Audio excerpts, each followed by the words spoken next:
Why Come Japan? Hello, folks, and welcome to another edition of Why Come Japan. I'm your host, Mr. Rad Culture. What is it? What is today? Today is December 2nd, Friday. You're probably wondering, what the hell happened? What happened to all your podcasts? Well, I was having some trouble, I got work and stuff and excuses and, things to do. But yeah, no, I had I had a hard time actually putting this podcast up on iTunes because I had to figure out some sort of reach around how to do it. But point is, it's now on iTunes. You now can go subscribe to it, put it, listen to it in your on the train, on the bus, when you're walking, doing your jogging, washing dishes, whatever it is you do, all those lovely, great things you do. So yeah, basically, I'd like to say that the day I'm interviewing today is Mr. Chris Carlier. He's one of my friends, here in Japan. He makes comic books, he does one little comic book, but we'll get into that later. We got into the interview. But yeah, I like talking to you guys, because I stopped doing the whole vlog thing, because I used to be anybody who's just tuning in now, I'm actually a YouTuber. I went under the handle Radrey. And if you noticed, if you're listening, watched my videos, I kind of I've given up. I just got tired of the whole sitting there being a talking head talking to a camera. I just didn't find the interest in doing it anymore. Because why do I do this? It's I don't even watch your face when I'm listening to your videos. It's yeah, I want to listen to what you have to say, but I don't care about looking at your face. So this way you don't have to look at my face, and you can just listen to the video. The podcast of it all. I'm not giving up on YouTube. I still want to make videos. It's just I've kind of majorly slowed down, and I'm trying to, recontextualize what it is I want to make. And I realize, YouTube in itself is a platform to make videos that show, it well. The whole thing about writers is that they say show, don't tell.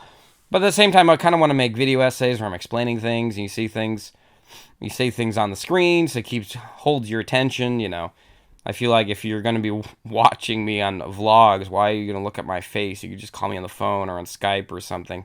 So, yeah, I don't know. I made one video, just one. It was, why do people like Apple? Some people really liked it.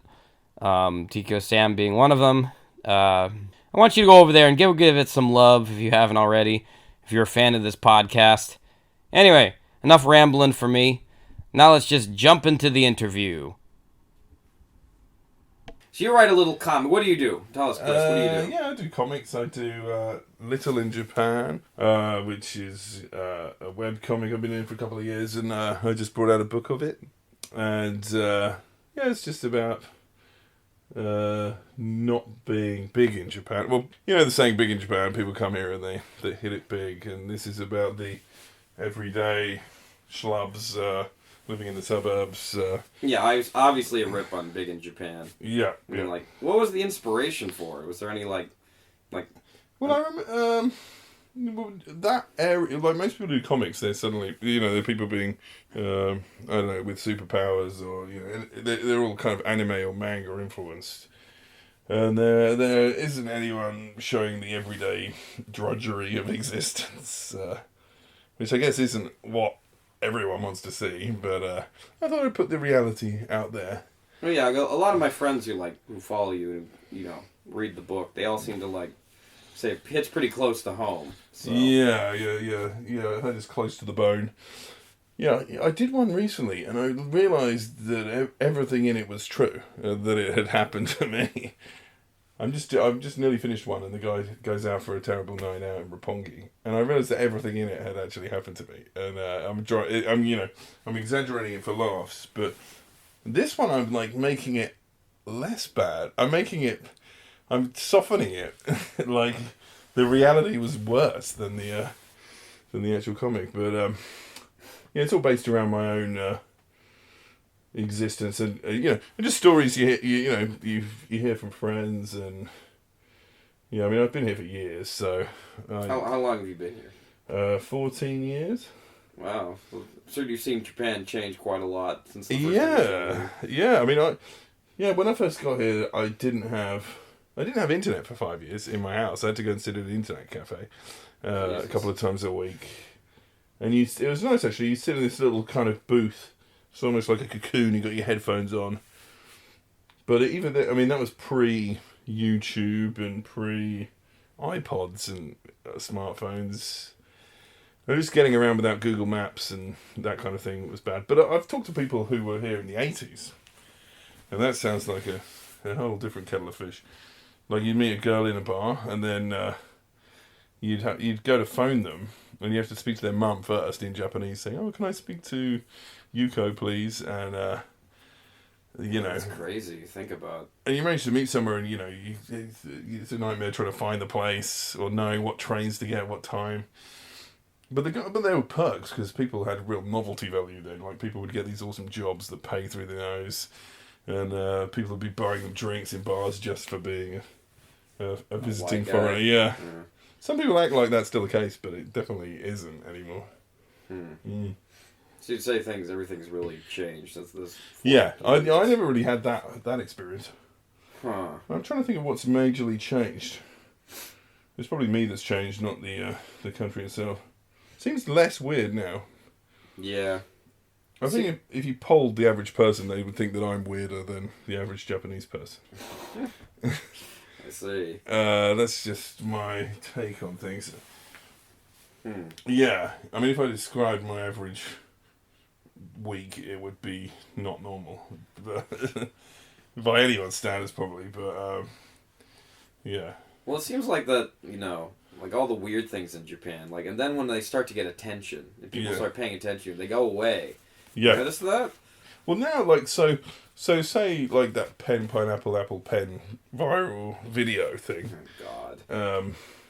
That would be, in the days before YouTube, that would be, like, contained just in Japan. People would come here on holiday and see it on TV and go, haha, what the hell was that? Whereas now, the whole world knows it. If it's worth knowing, the whole world knows it the next day. That's true. Nobody would know about that if it wasn't for, the internet and 4chan and 9gag and all that stuff. In a way, it's good. In a way, it's sort of... Sometimes you just want to disappear off the grid. I mean, I'm sure there's a lot of people who came here to escape from their reality in their home countries, and then they get here, and if you can still talk to everyone, if people can still find you on Facebook, and they could check your flat on Google Maps or whatever, it's like you haven't really left, almost. Huh. Yeah, I guess that's true. But you have the option of just shutting off all social media. Yeah, that's true. I mean, it is a choice. Harder to say. Yeah. I mean, I probably would have gone home years ago if they didn't have any of those modern conveniences, though. Huh. Things like Netflix or YouTube or iTunes or whatever make life a lot easier. Amazon. Yeah, definitely. I remember, it's much more international now. I had just a shitty VCR when I first got here, and, occasionally I'd go to the local shop and rent a tape.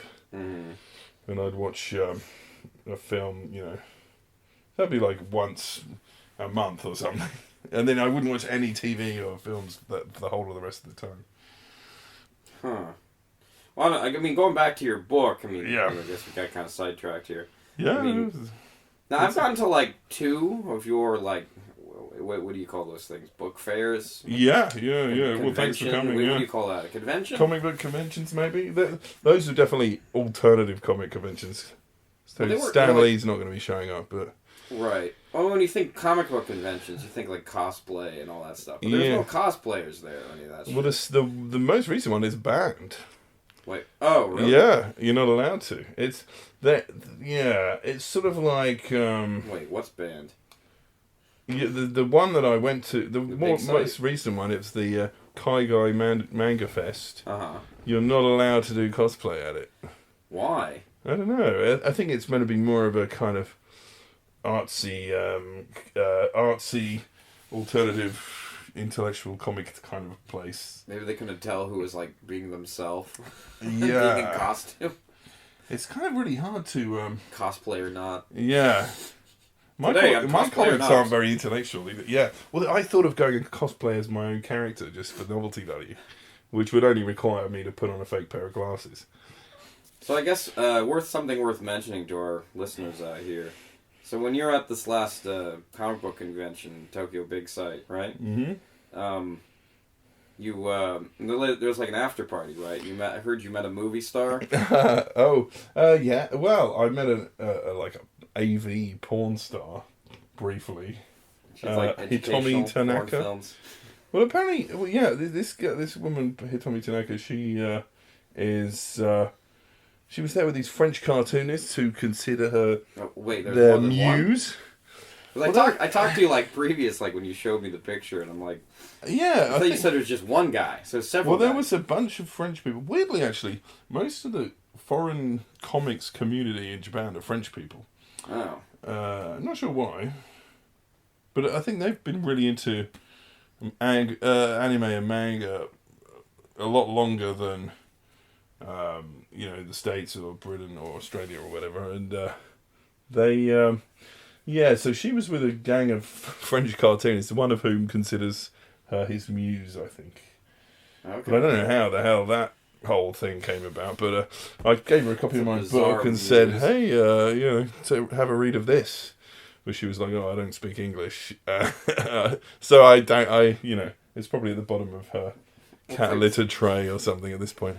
It's just a comic book, It's easy. Just look at the pictures. Yeah, exactly. I said, go back there, you can use it to study. Was she pretty short? Yeah. Yeah. She's, I mean, you're a tall guy, Chris. I mean, our listeners don't know that. But yeah, ironically, my comic's little in Japan, but I'm actually, like, what? 6'5" and, like, 300 pounds or something, or... Am I 300 pounds? Probably, yeah. Maybe more, actually. It's alright. We're not judging you here. But I live in a tiny little apartment that's, I can relate to people, Harambe, the gorilla, or, Tilikum, the killer whale, like this sort of caged beast. I don't know, that amuses the people that come to see him. That's my daily existence in a language teaching school. But right. Yeah. So anyway, I tap into that in the comic. And the comic is meant to be a different character, but then he gets more like me with time. Yeah. So when you saw her at the party, did you like initiate the conversation, or did you like? Or they were just everybody's just walking around talking, or? What with this after party thing? Yeah. I think I just went over and I was like, she was talking to some people I know, so I just went over and said hi and I don't speak English. Had a chat for a couple of minutes and then got out of there. It's like, I've seen your movies. You look great. Yeah, I mean, exactly. What are you gonna say? Yeah, right. What do you say to those kind of people? I love your work. Yeah. Love the way you. I think the best, if you were trying to get lucky, the best approach would be to pretend that you didn't know who they were. I think in that case. That must be a strange life, Yeah. I couldn't do that. Yeah. I don't know. There's no like quote unquote male porn stars here though. I think there. Well, I think there might be. I wonder if there might be for like gay people. There might be gay stars or something, or maybe I don't know. I guess I don't know if there's a Japanese equivalent of Ron Jeremy or something. I think isn't there some guy called like Choco Balls or something who's like I think there's somebody like a very over enthusiastic fat dude. Is that the guy? I don't know. Maybe there's something. I guess I don't watch enough media. I don't watch Japanese TV, so. Japanese TV? Is that TV? I guess, I don't know. You're only famous in Japan if you're on TV. Mm. That's the only way you're famous. Yes. And the interesting thing about people like you and me who kind of coast around the kind of creative scene but without really making a living from it is that a lot of the kind of people on the fringes of society, like filmmakers and artists and musicians who might be known overseas but aren't known here. Mm-hmm. Like, they're at parties we're at, and they're in, like you've met people like Sono Shion and stuff, and people like that, right? Yeah, briefly. And I've met like Guitar Wolf, and those sort of people. they're not famous in Japan, so you can kind of hang out with them, and that's fun. Right. Well, I mean, it was like when I worked at Robot Restaurant. There's hardly any celebrities came there when I was there. Yeah. But I heard of. But you were just standing around outside the whole time. Yeah, standing around outside and yelling at people. That's basically it. I don't know. I remember. The only famous person I've ever saw come to Robot Restaurant was Flo Rida. Ah. But anyway, that's it. I only just recently realised he's probably from Florida. Yeah. And that's hence the name. Hence the name, yeah. I was thinking maybe he's a surfer. He's like riding the flow because he is surfing in one of his videos. But yeah. I don't know. Flo Rida, good God. Has he still got a career? I don't know. So anyway, what's next? What are you planning to do? Are you planning to do like a Little in Japan Part 2 or anything? Because now you've got the book out. Yeah, I'm doing it's like it's a #1 hit on Amazon, right? Well, it was for a couple of hours, but well, that's still something. Yeah. It's I'd like to do something. I'm doing some more of that, but I'd like to do something more upbeat. I mean, that's the sort of thing. No one Japanese wants to read that comic because it's very niche, very esoteric. Like the stuff that happens in my comic, not everyone can relate to. Right. I don't think they really care about what we do here. Yeah. They're more interested about where we come from. Well, I sold quite a lot of copies to Japanese people in the last couple of conventions I did. And, well, you know what? That's a different perspective that they probably wouldn't have seen before, at least in comic form. Yeah. Well, it's often like, sometimes I talk to like some of my Japanese friends, and they have sometimes these like conceptions where they think, oh, well, all foreigners do this, or they all do that, or like in an English classroom, it's always like everybody's working hard and working strong, like in actual reality, everybody's like quiet, quieter than like a fucking, I don't know, what's something quiet? A mouse? Quieter than the mouse? I don't know. I'm thinking of the Christmas poem, but the, yeah, right. Yeah, 'twas the night, 'twas the Eikaiwa lesson, and all through the, no, never mind. Some good writing there. Yeah. But, anyway, no one was stirring, not even a mouse, but the, what the hell were we talking about? New projects. Yeah, so I'm doing some writing. Well, this is the weird thing. My comic occasionally leads to other, like people get in touch about other things, but it's usually writing, not drawing. But so I've been writing. I'm always trying to write like a book, but never have enough time off to bloody do it. Well, everybody has that though. Like everybody has that novel that they're. But I've got the whole thing in my head, the story from beginning to end, and it's literally, if I had a month off work, I could do the damn thing. Well, I'd probably spend a week sitting around, and then. Is the book idea secret? Let's see. Well, I've got. So I started writing one book, and I did about 4 chapters of it, and then I realised that if I did something set in Japan, it would probably be more marketable to people who know me and stuff. So I started another one set in Japan, but I've done a couple of chapters of that. But that's early days with that. If I got fired and I suddenly had 3 months to spare, I'd probably be able to write the thing. But yeah, right. Yeah, and I'm doing some other comics. I'm going to do another mini comic soon, and I've got a couple of ideas. I've got a lot of ideas for like. I got one idea that's like a science fiction thing, but it'd be more like Douglas Adams-y than Mangery. Mangery. That's not a word, is it? Well, it wouldn't be like. I mean, you're not going to get someone like me. That's totally the title of this podcast, Mangery. Yeah.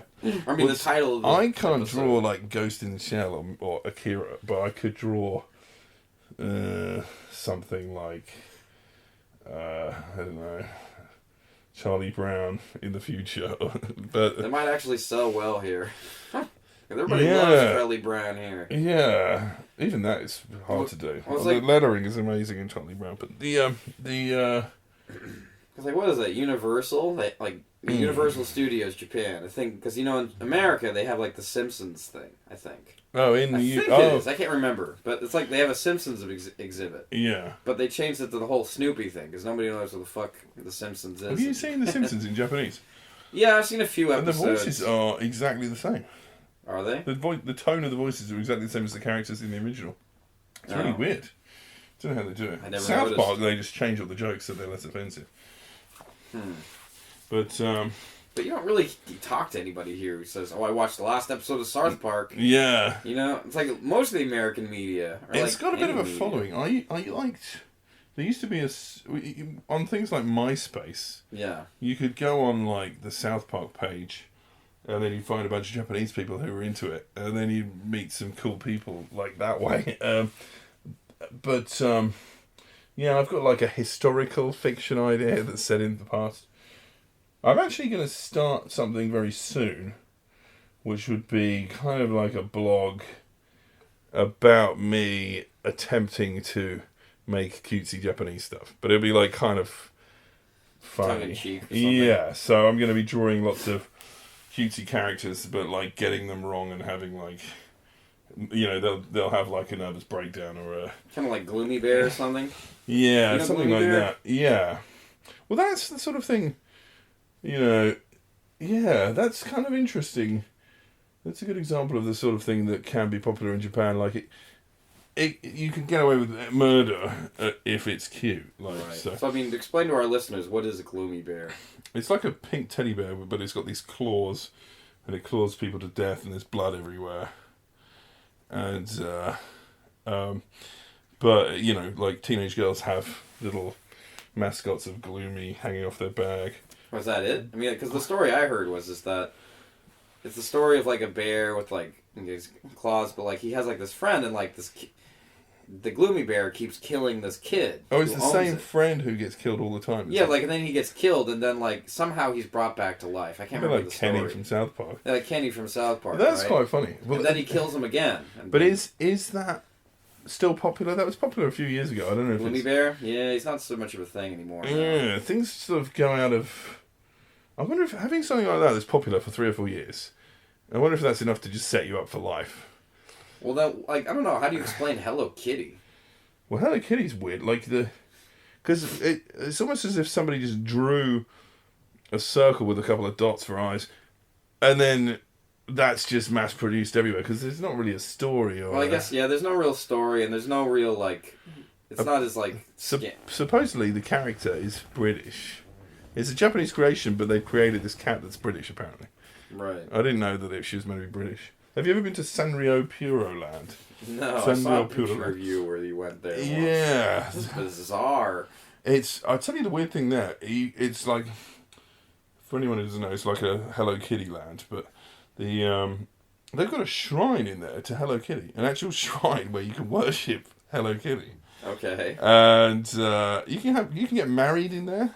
You can have a wedding being surrounded by Sanrio characters, and yeah, and I went in there and there's no natural light or anything. It's all inside. And after about an hour, I started like feeling really freaked out and claustrophobic, and I had to leave. Well, I had free tickets anyway, so an hour was probably enough. But there's something very weird about that place. Strange. Yeah, but so my this blog, I'll probably put things like that in it, and I'll be attempting to Like a travel create blog or things. something? Yeah, and I'll be attempting to create things like Okay. Hello Kitty. You know, who knows? If I do enough of them, I might hit upon the perfect formula. Well, I guess the differences between Gloomy Bear and, like, Hello Kitty is Hello Kitty's more accessible, maybe, than, like, Gloomy Bear is. Oh yeah, well, Gloomy Bear. I mean, Hello Kitty doesn't brutally murder people, but I'd probably try to come up with Hello Kitty and come up with Gloomy Bear by I guess if you have, like, a simple horror story, then maybe it's easier and more accessible. Well, this one thing that I'm looking forward to with this is not having to do the story. I just like, here's this mascot for... I was thinking of doing mascots for, like... Because everything in Japan has a mascot, all the companies, all the towns. And so doing, like, mascots for, like, abstract concepts like depression or ennui, or but having a cute character that's the mascot for depression, or a character that's the mascot for child pornography or something. No, I'd avoid that like the plague. That's the exact sort of thing I don't want to do. Yeah, probably not. But the mascot for like Human trafficking or something. yeah, or Or even, like, just weird things like when you leave the house and you think, oh, I think maybe I left the gas on.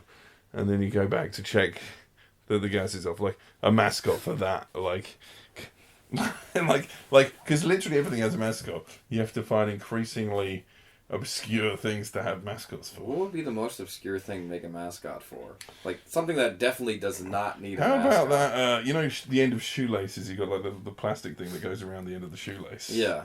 You could have a mascot for those.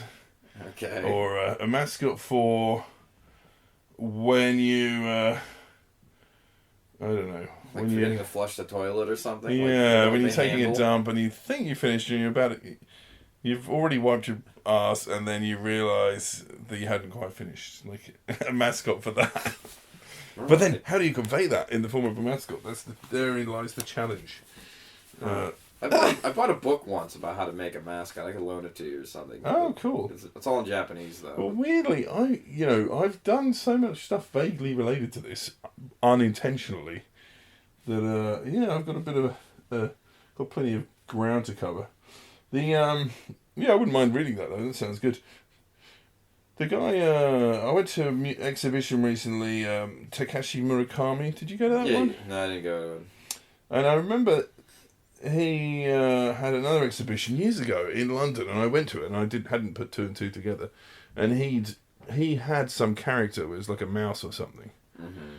And he came to the conclusion that these days you need some kind of weird character or mascot to get attention, or something. There was a philosophy behind it, so I've got to read up on that as well. But that's interesting. Yeah. So, but if all of this thought is going into whatever characters that I come up with, then presumably one of them may be interesting. The hardest thing is making them symmetrical and simple, and making stuff memorable. really, memorable. Because some of them are really boring. If you see this is the new mascot for Shiga Prefecture or something, and you're like, that's just a copy of the other ones, like. Or it's like a dot, or like a bear with like two dots for eyes and a smiley face. Actually, last weekend they had the annual regional character Grand Prix in. Did you go to it? Ehime Prefecture. No, because it's miles away. Ehime, oh fuck that. If it was like one of the places where you can just hop on the Shinkansen, like Osaka or something, I might have considered going, but they would have. The Shinkansen doesn't even go to this particular area. Like a middle. It was like get the Shinkansen to Okayama, then take a bus for 3 hours or something, and I would have had to do it on Saturday morning and then come back like on the Sunday night. So I didn't bother. But so all the countries' different regional mascots are all in competition. I don't know if it has to be a new one that year or something, but the winner was what was he called?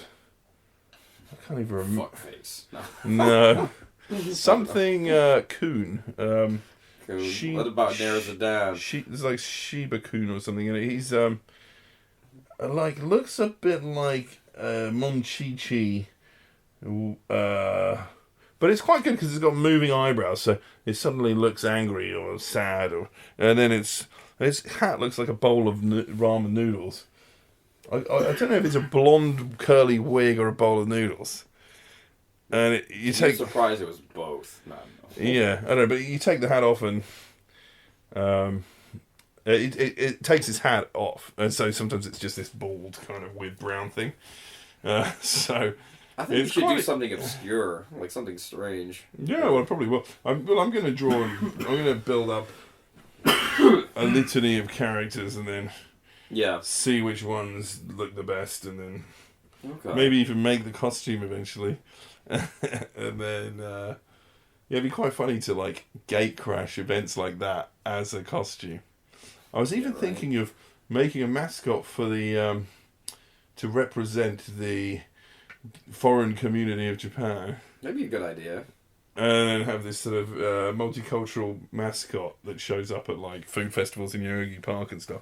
But it'd be quite funny, gate crashing events in a giant mascot costume. It could be what is it? You can make it really ethnically mixed or something. Ethnically ambiguous or something. Yeah, like sort of what Michael Jackson was going for. It might work. Yeah. Well, I was thinking gets so much hate, but it'd be worth it. Yeah, but I don't know if it would get hate. I mean, the intention would be to unite the communities of the foreigners together. Well, it seems like so simple-minded, though. I don't know. I mean, like, it sounds like something Japan would do. Well, it wouldn't have to be ethnically ambiguous. It would be, like, blue or something, so it wouldn't... Oh, okay.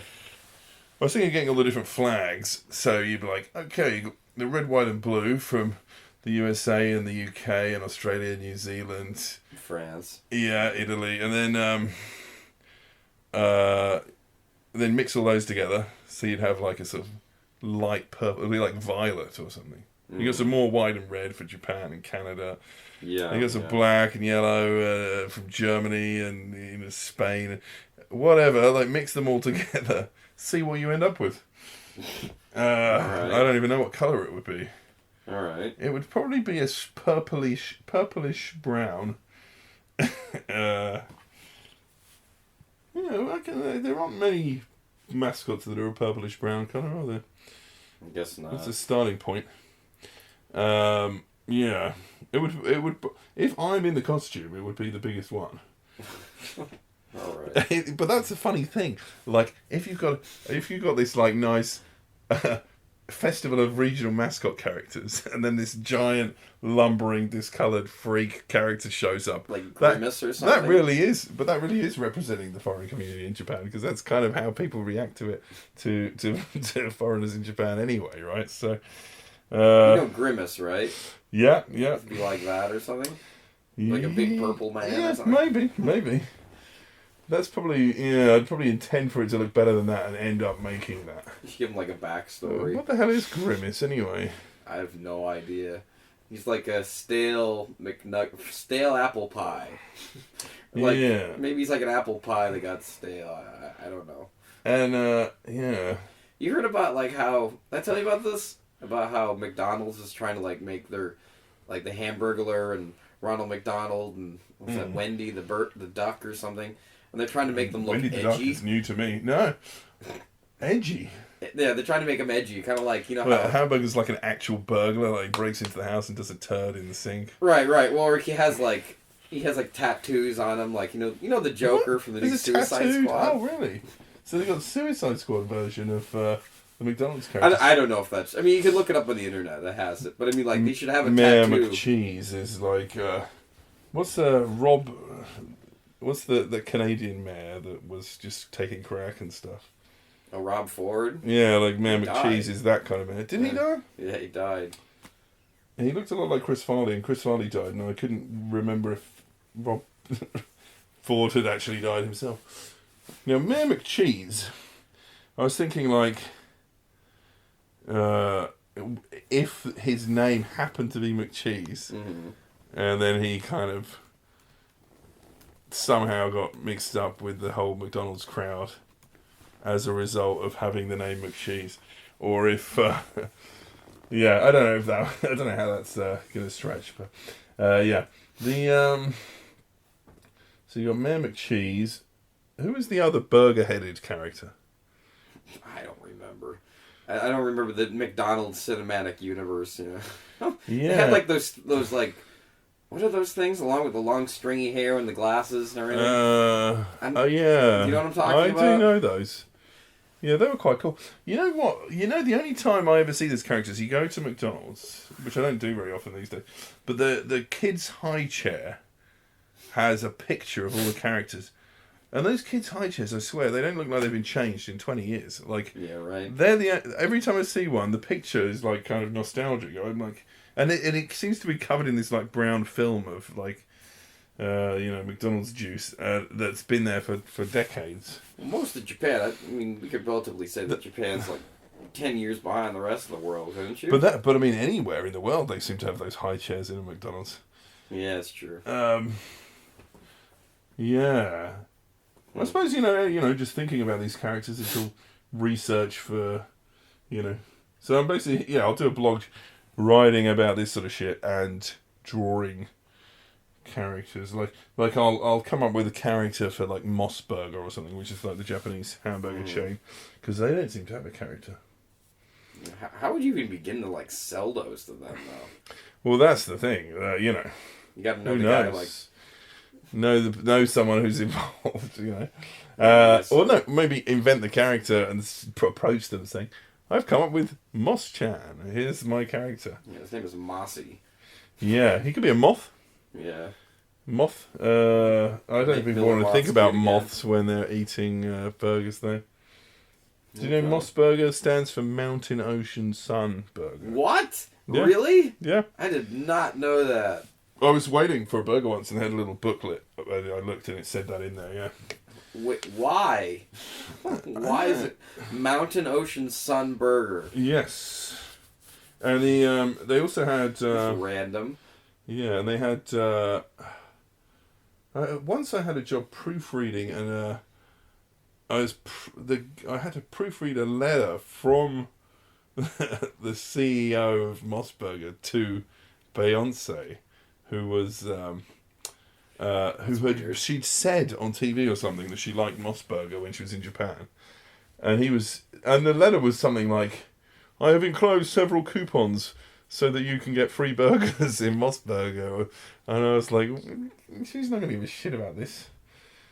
But I proofread it anyway. But well, I learned something today. Yeah, that might be. Well, actually, I was going to say that might be privileged information, but the arsehole who I did it for didn't pay me, so screw him. That's awful. Sorry to hear that. Well, I think he did. Well, it wasn't. I had a sort of long arrangement with him for a couple of years, and then he stopped paying me towards the end. So. Jesus. Yeah, but whatever. Wasn't that big of a deal. It was just a side job. Huh. Well, let's switch gears here. Now we've worked together on some screenplays before, but we never actually got anything shot. Yeah. What did we do? Why don't you tell them? Oh God. Well, let's go back. Well, we started off with well, actually, you appeared in a sort of short film that I made.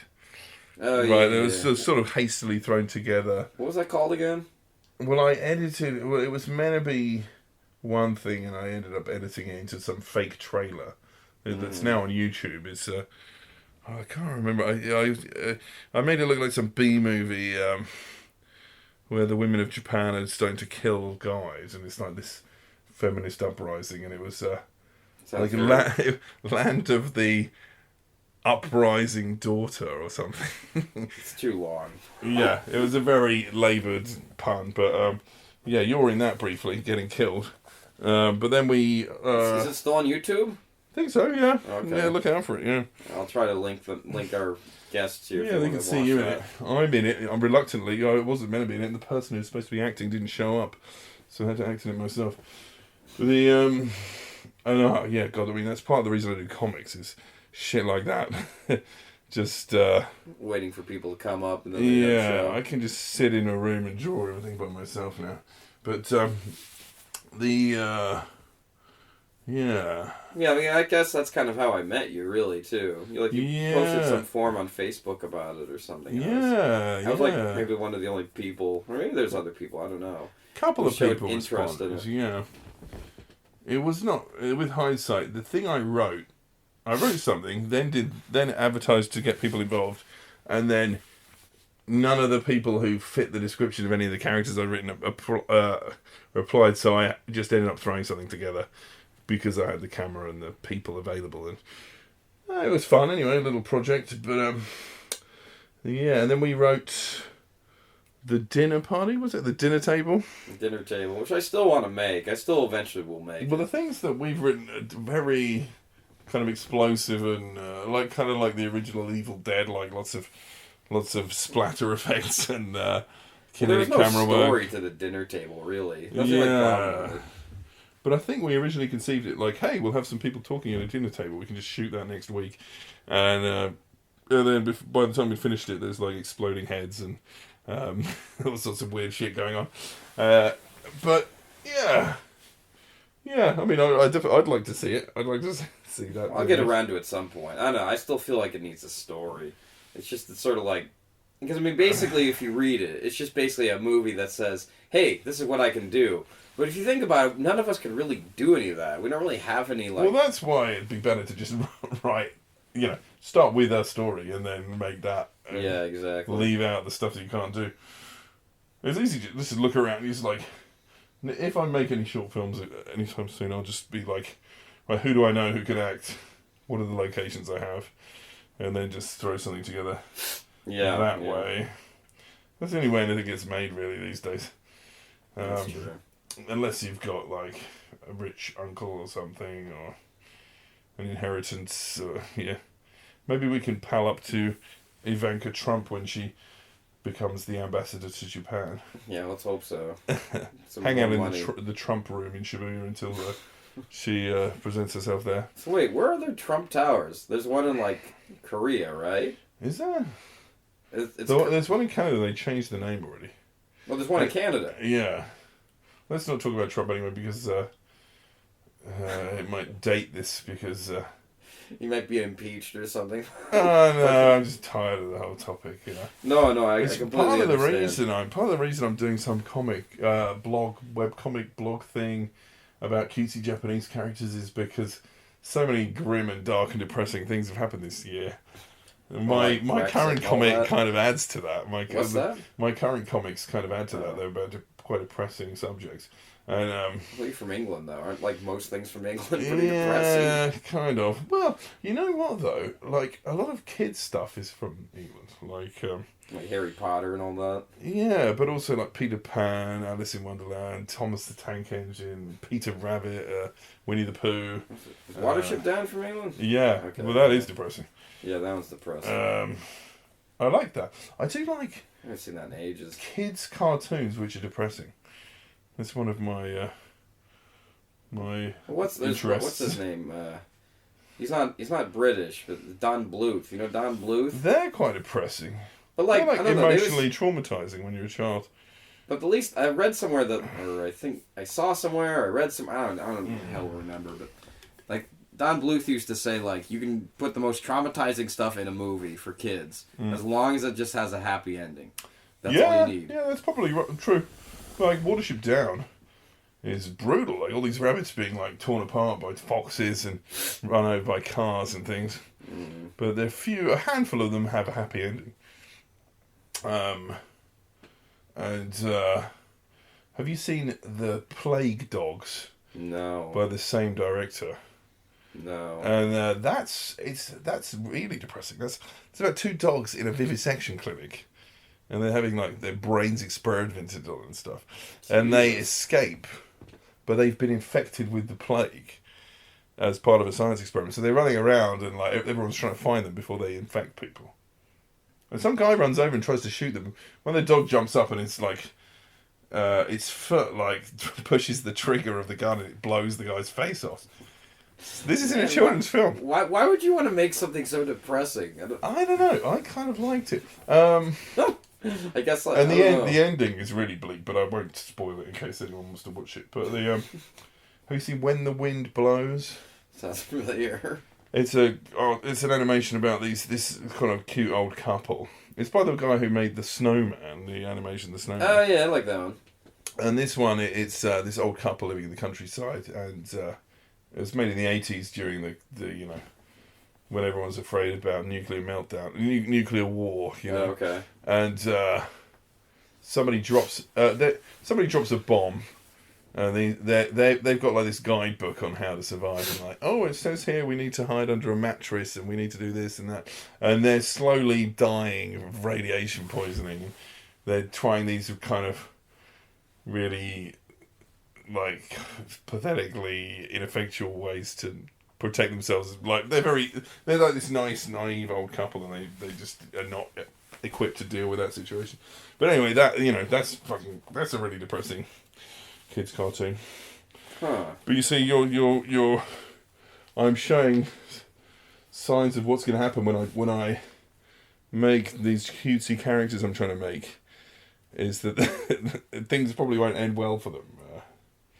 But I thought, wouldn't it be brilliant, right, to invent something like Mickey Mouse and just go along with it for about 10, 20 years and then just have all this horrible shit happen to the character. Like, it ages naturally, and then it becomes an alcoholic and gets divorced, and then I don't know. Like, imagine if someone just had that happen to Mickey Mouse now. Oh. If Disney did that. Reminds me of that, like, what's that video game? I think it's called Mother. You heard of it? Very popular, like, Japanese video game. And, like, it came to Japan, and not Japan, excuse me. They came into America, and they renamed it, like, Earthbound or something. And, like, what's interesting about that game is, like, there's this one part in the game. It's, like, completely out of character. I mean, like, not out of character, out of tone. Like, there's this scene where, like, there's this boss, and I don't even know how to describe it. I forgot the character's name. I have to look it up here.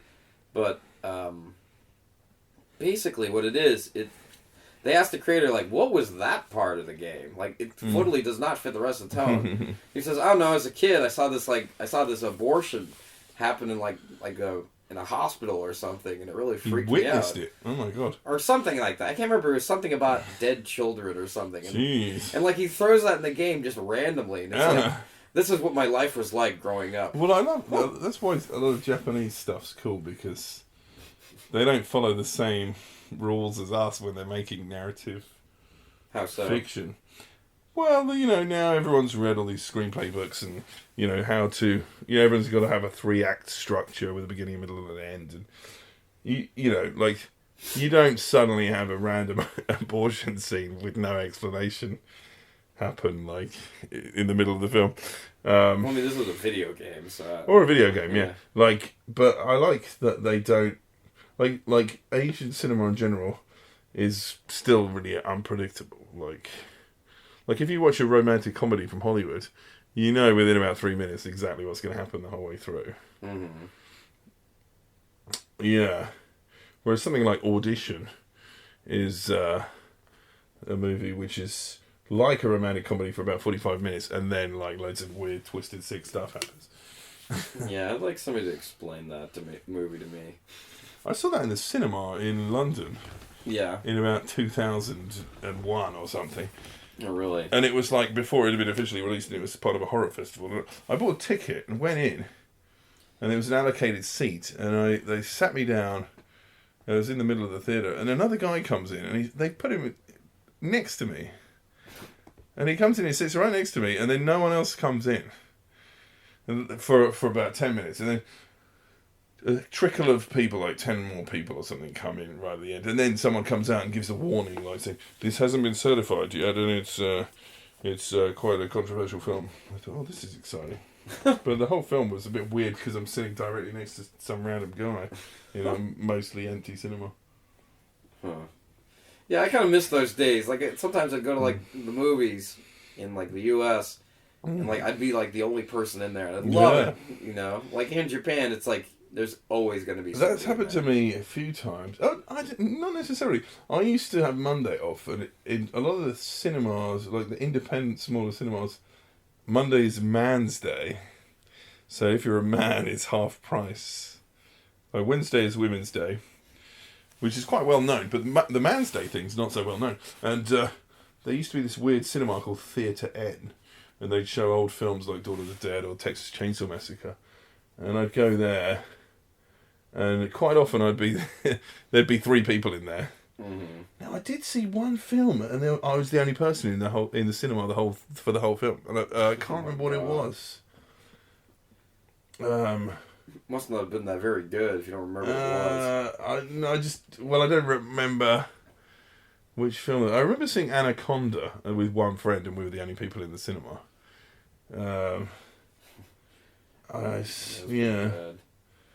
That's like good. That's like a goal for me, is to go and see a film and I'm the only person there. I watched a film called Guest House Paradiso in London, and there was I was the only person in there when I arrived. I looked around, there's no one there, and when it finished, there were like 2 or 3 other people in there that I weren't aware were there. Yeah. But I quite like navigating my way around Tokyo.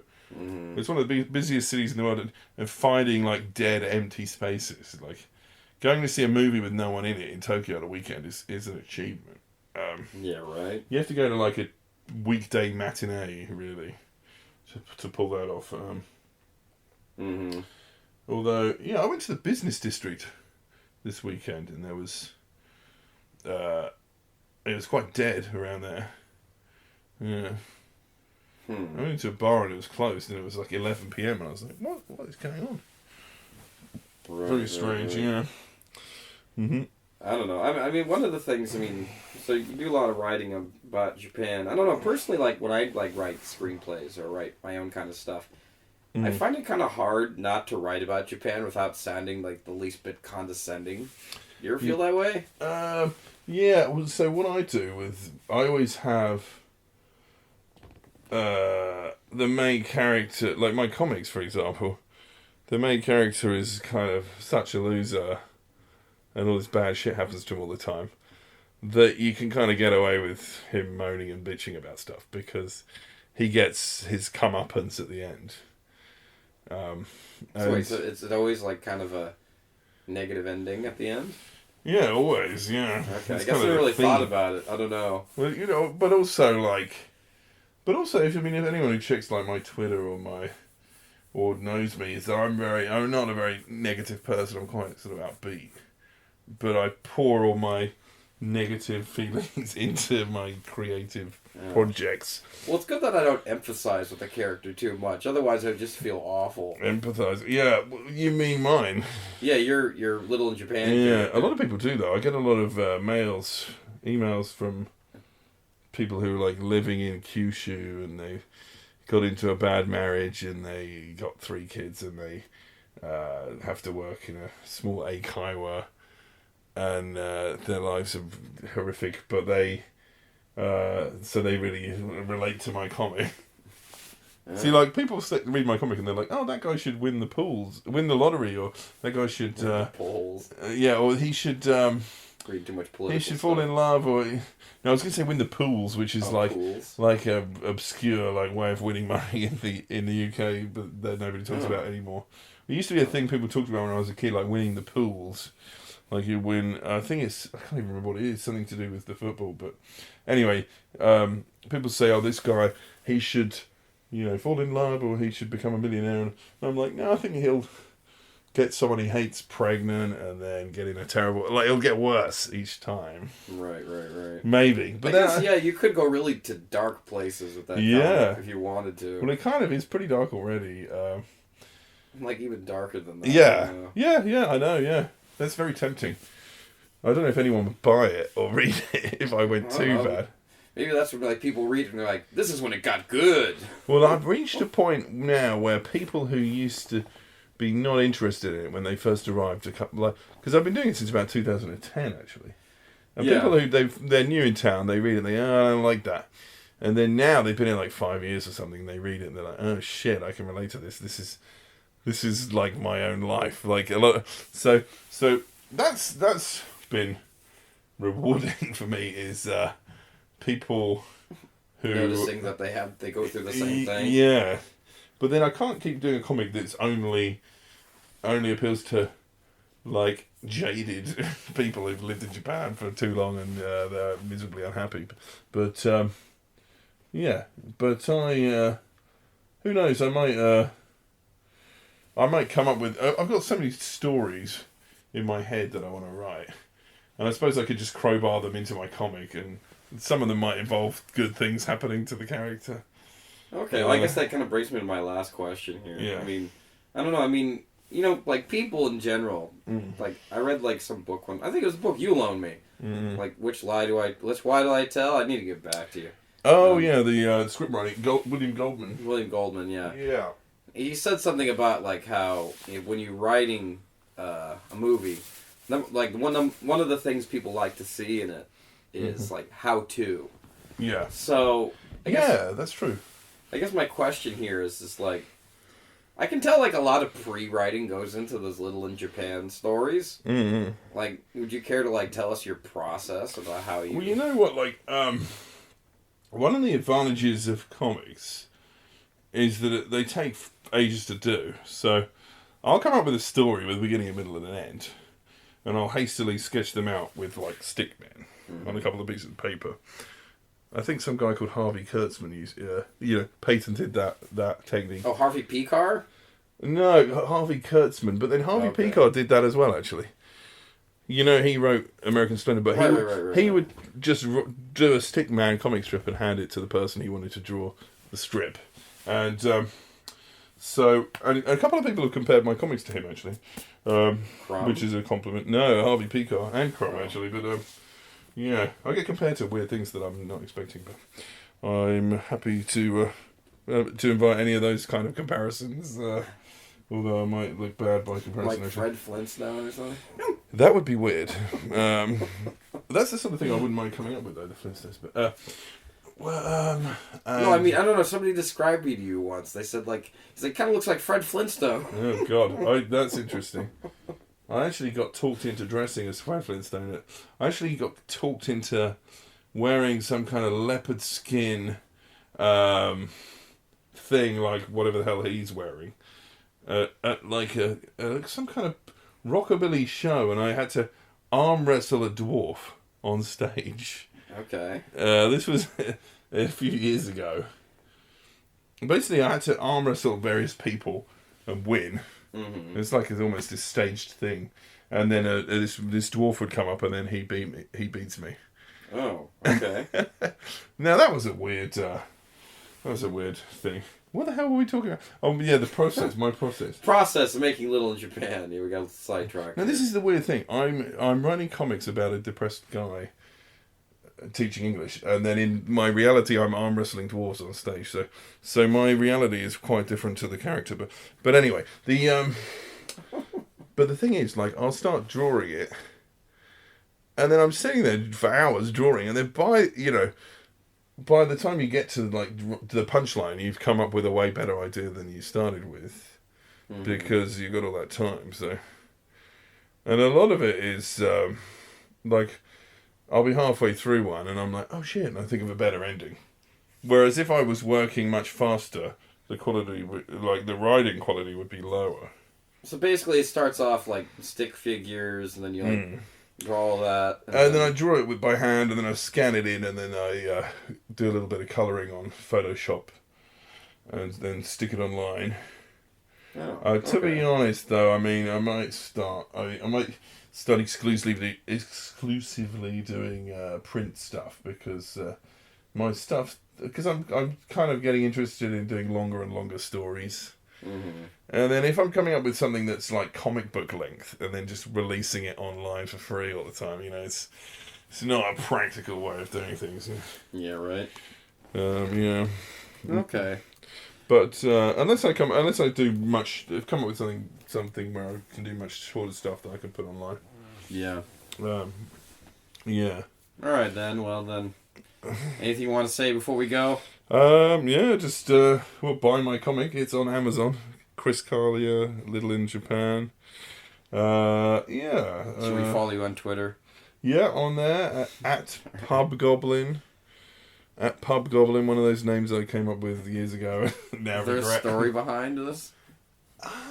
It used to be my old email address years ago, and then that's totally me. I'm and the it pub doesn't goblin. exist anymore. Yeah. Well, I'm not really goblin. A pub troll would be more. A pub ogre or something would be more fitting to my size. But right. The troll sounds like an internet troll. Well, I mean, that's I don't even only go really to pubs become that much these days. That's only really become a thing recently, though. Yes. Nobody talked about them in the 90s. Yeah. I mean, there's pay the toll to the troll. People used to say that. Yes, yeah. But that's about it. I think that might be on its way out anyway, yeah. Well, I think people now, they realise what it is and they don't really take much offence to it anymore. What's that? Troll? Yeah, if someone trolls me on YouTube or Twitter or something, I'm like, yeah, whatever. I don't know that person. Who cares, Right. Not that I get much of that, but yeah, it's probably just a drunk person at a party having fun. Yeah, and yeah, that's about it. Yeah, but pick up the book, anyone. I'm sure people will get a kick out of it, especially if they live in Japan. All right then. It's on Amazon. Yep. guess we'll wrap it up then here. Okay, yeah. All right, nice talking to you, Radley. Yep, I'll see you next time. Yes, okay. Bye.